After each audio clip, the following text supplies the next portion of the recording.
आपका दिमाग डाइवर्ट होता है यंग एज में। केवल आपके पास 7 सेकंड का टाइम रहता है।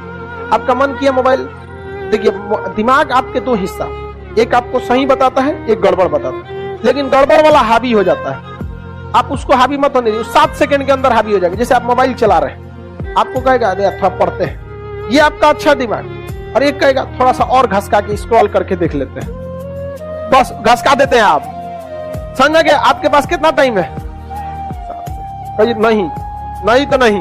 तो एक बार आपको पढ़ाई पे नहीं, एक बार आपको अपने आप से लड़ाई लड़ना है। एक जंग खुद से की जाए। बहुत कमियां निकालते हो दूसरे में, चलो एक मुलाकात आईने से करते हैं। कोई टीचर आपको पढ़ाया क्लास में और आपको वहीं पर याद नहीं हो गया, 80% तो कम से कम याद हो जाना चाहिए। 100% थोड़ी याद होगा, कंप्यूटर थोड़े है जो कॉपी पेस्ट हो जाएगा, लेकिन 70 से 80% अगर आपको क्लास में नहीं याद होता है और आपके मन में ये भावना होती कि सर लिखवा देते या फिर हम कहीं और ले देते, तो फिर समझिए बाबू इस साल आपका रिजल्ट बहुत मुश्किल है। क्यों? क्योंकि आप कंसंट्रेट है ही नहीं है, आपको अपने ऊपर कॉन्फिडेंस ही नहीं है।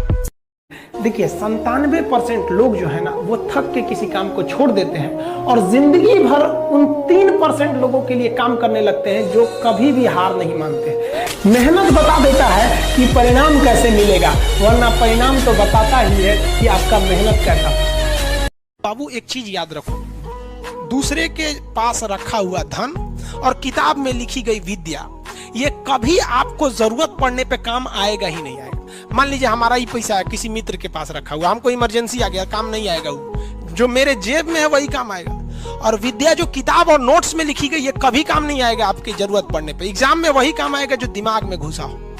तो आप कोशिश कीजिए ना यहाँ 100% एक ही बार एब्जॉर्ब करने के। कौन सा बड़ा चीज है यहाँ पर? बस इतना याद रखिए, आपकी कमर की हड्डी एकदम सीधी होनी चाहिए और दिल में एक जुनून होना चाहिए कि नहीं, हमको ये अभी सीख लेना। हम सब बहुत लड़ा करते थे हिंदू मुस्लिम के लिए। आज न हिंदू खतरे में है न मुसलमान खतरे में, ये दोनों खतरे के बाहर आ गए हैं। लेकिन अफसोस की बात है ये दोनों सांस नहीं ले पा रहे हैं। गुजर रही है जिंदगी एक ऐसे मुकाम से, अपने ही दूर हो रहे हैं जरा सी जुकाम से। सारी कायनात में एक कातिल बीमारी की हवा हो गई, वक्त ने ऐसा सितम ढाया कि दूरियां ही अब दवा हो गई।